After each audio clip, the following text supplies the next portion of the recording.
Gilliard. I got so much motherfucking design on right now.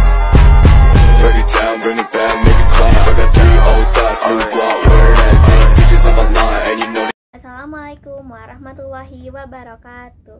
Nepangkeun nami abdi Sipani Siti Rahayu di SMPN Negeri 1 Dayakolot. Dinten ieu abdi bade ngabacakeun sajak anu ku abdi dicandak dina buku nu judulna Merayakan Kegagalan.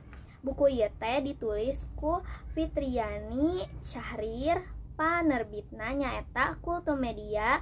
Halaman buku ieu teh 220 hiji halaman.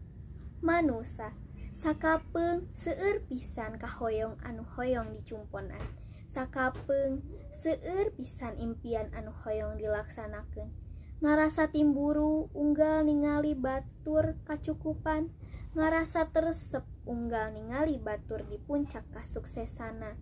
Sumuhun eta manusa, abdi ge sami abdi manusa, nu kadang kaciri sifat egoisna, teu hayang nyobaan, teu hayang kasusahan, teu hayang lila teuing berjuang. Sakitu wae ti sim kuring mugia aya mangpaatna. Wassalamualaikum warahmatullahi wabarakatuh.